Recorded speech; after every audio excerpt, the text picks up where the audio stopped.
ಎಲ್ರಿಗೂ ನಮಸ್ಕಾರ ಸ್ನೇಹಿತರೆ. ಮತ್ತೊಮ್ಮೆ ನನ್ನ ಚಾನೆಲ್ಗೆ ನಿಮ್ಮೆಲ್ಲರಿಗೂ ಪ್ರೀತಿಯ ಸ್ವಾಗತ.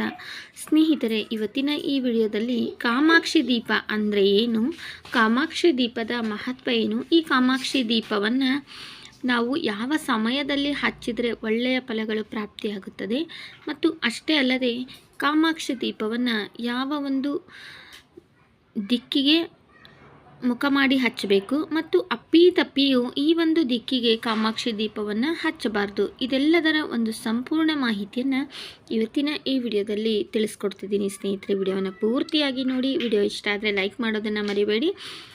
ಹಾಗೂ ಇದುವರೆಗೂ ನನ್ನ ಚಾನಲನ್ನು ಯಾರಾದರೂ ಸಬ್ಸ್ಕ್ರೈಬ್ ಮಾಡದೆ ನೋಡ್ತಿದ್ರೆ ಪ್ಲೀಸ್ ದಯವಿಟ್ಟು ಸಬ್ಸ್ಕ್ರೈಬ್ ಮಾಡಿಕೊಂಡು ಸಪೋರ್ಟ್ ಮಾಡಿ ಸ್ನೇಹಿತರೆ. ಮೊದಲಿಗೆ ಈ ಕಾಮಾಕ್ಷಿ ದೀಪ ಅಂದರೆ ಏನು ಅನ್ನೋದನ್ನು ತಿಳ್ಕೊಳ್ಳೋಣ ಬನ್ನಿ ಸ್ನೇಹಿತರೆ. ಕಾಮಾಕ್ಷಿ ದೀಪ ಅಂದರೆ ಗಜಲಕ್ಷ್ಮೀ ದೇವಿಯ ಚಿತ್ರ ಇರುವ ದೀಪ ಈ ಒಂದು ಕಾಮಾಕ್ಷಿ ದೀಪ, ಅಥವಾ ಕಾಮಾಕ್ಷಿ ದೀಪ. ಈ ಕಾಮಾಕ್ಷಿ ದೀಪಕ್ಕೆ ಗಜಲಕ್ಷ್ಮಿ ದೀಪ ಎಂದು ಸಹ ಕರೀತಾರೆ. ಈ ದೀಪದ ಬೆಳಕಿನಲ್ಲಿ ಕಾಮಾಕ್ಷಿ ದೇವಿಯು ನೆಲೆಸಿರುತ್ತಾಳೆ ಅನ್ನುವ ಒಂದು ನಂಬಿಕೆ ಇದೆ. ಕಾಮಾಕ್ಷಿ ದೇವಿಯು ಸರ್ವ ದೇವತೆಗಳಿಗೆ ಶಕ್ತಿಯನ್ನು ಕೊಡುವ ಒಂದು ದೇವತೆಯಾಗಿದ್ದಾಳೆ ಅಂತ ಪುರಾಣಗಳಲ್ಲಿ ಮತ್ತು ಪುಣ್ಯ ಕಥೆಗಳಲ್ಲಿ ಉಲ್ಲೇಖಿಸಲಾಗಿದೆ ಸ್ನೇಹಿತರೆ. ಅಷ್ಟೇ ಅಲ್ಲದೆ ಈ ಕಾಮಾಕ್ಷಿ ದೇವಿಯ ದೇವಸ್ಥಾನವು ಬೇರೆ ದೇವಸ್ಥಾನಗಳಿಗಿಂತ ಬೆಳಗಿನ ಜಾವ ಬೇಗನೆ ಬಾಗಿಲನ್ನು ತೆಗಿತಾರೆ. ಮತ್ತು ಅಷ್ಟೇ ಅಲ್ಲದೆ ರಾತ್ರಿಯ ಸಮಯದಲ್ಲಿ ಈ ಕಾಮಾಕ್ಷಿ ದೇವಿಯ ದೇವಸ್ಥಾನ ಎಲ್ಲ ದೇವಿಯ ದೇವಸ್ಥಾನಗಳನ್ನು ಬಾಗಿಲು ಮುಚ್ಚಿದ ನಂತರವೇ ಈ ಕಾಮಾಕ್ಷಿ ದೇವಿಯ ದೇವಸ್ಥಾನವನ್ನು ಸಹ ಮುಚ್ಚಲಾಗುತ್ತದೆ. ಮತ್ತು ಈ ಕಾಮಾಕ್ಷಿ ದೇವಿಯ ಅವತಾರವಾದ ಕಾಮಾಕ್ಷಿ ದೀಪ ಬೆಳಗುವ ಮನೆ ಅಖಂಡ ಐಶ್ವರ್ಯದಿಂದ ಕೂಡಿರುತ್ತದೆ. ನಮ್ಮ ಹಿಂದೂ ಸಂಪ್ರದಾಯದಲ್ಲಿ ಚಿನ್ನದ ಆಭರಣಗಳನ್ನು ವಂಶ ಪರಂಪರೆಯಾಗಿ ಹೇಗೆ ನಾವು ಮುಂದಿನ ಪೀಳಿಗೆಗೆ ಬಳುವಳಿಯಾಗಿ ನೀಡುತ್ತೀವೆಯೋ, ಹಾಗೆಯೇ ಈ ಒಂದು ಕಾಮಾಕ್ಷಿ ದೀಪವನ್ನು ಜಾಗ್ರತೆಯಿಂದ ಒಂದು ಪೀಳಿಗೆಯಿಂದ ಇನ್ನೊಂದು ಪೀಳಿಗೆಗೆ ಬಳುವಳಿಯಾಗಿ ಕೊಡುವ ಪದ್ಧತಿಯೂ ಸಹ ಇದೆ ಸ್ನೇಹಿತರೆ. ಇನ್ನು ವಿಶೇಷವಾಗಿ ಮನೆಯಲ್ಲಿ ವ್ರತಗಳು, ಗೃಹ ಪ್ರವೇಶ ಮತ್ತು ವಿಶೇಷವಾದ ಪೂಜೆಯನ್ನು ಮಾಡುವ ಸಮಯದಲ್ಲಿ ಅಖಂಡ ದೀಪವನ್ನು ಹಚ್ಚಬೇಕು ಎನ್ನುವವರು ಈ ಕಾಮಾಕ್ಷಿ ದೀಪವನ್ನು ಹೆಚ್ಚಾಗಿ ಬಳಸುತ್ತಾರೆ.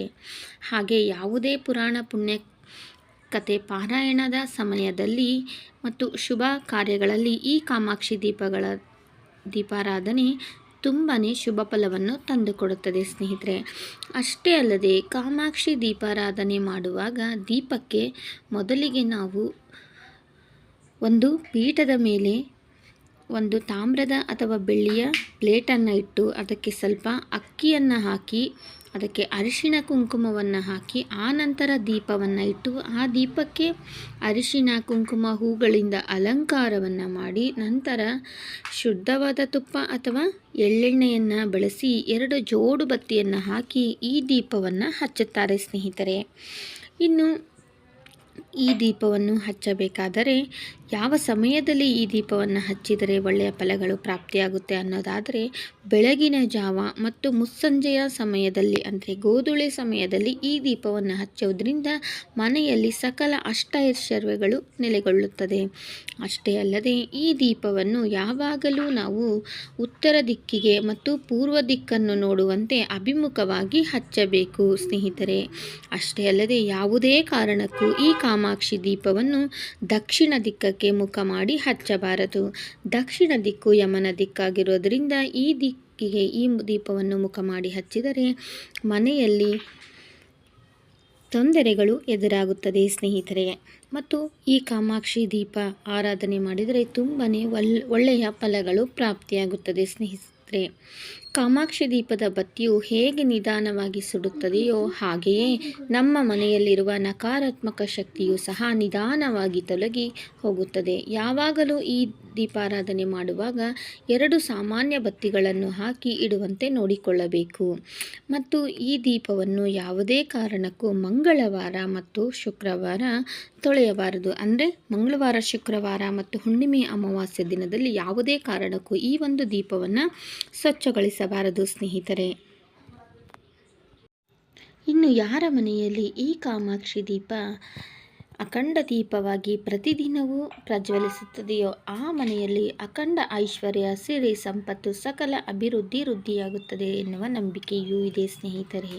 ಹಾಗಾಗಿ ಆದಷ್ಟು ಈ ದೀಪವನ್ನು ಹಚ್ಚಬೇಕಾದಾಗ ತಪ್ಪದೇ ಈ ದೀಪಕ್ಕೆ ಎಳ್ಳೆಣ್ಣೆ ಮತ್ತು ಇಲ್ಲಾಂದರೆ ತುಪ್ಪದಿಂದಲೇ ಈ ದೀಪವನ್ನು ಬೆಳಗಿಸಬೇಕು ಸ್ನೇಹಿತರೆ. ಅಷ್ಟೇ ಅಲ್ಲದೆ ಈ ದೀಪವನ್ನು ಯಾವಾಗಲೂ ನಾವು ಉತ್ತರ ದಿಕ್ಕಿಗೆ ಅಭಿಮುಖವಾಗಿ ಹಚ್ಚುವುದರಿಂದ ಮನೆಯಲ್ಲಿ ಧನಧಾನ್ಯ ಮತ್ತು ಸಿರಿ ಸಂಪತ್ತಿನ ಕೊರತೆ ಇರುವುದಿಲ್ಲ ಅನ್ನೋದು ಒಂದು ನಂಬಿಕೆಯಾಗಿದೆ ಸ್ನೇಹಿತರೆ.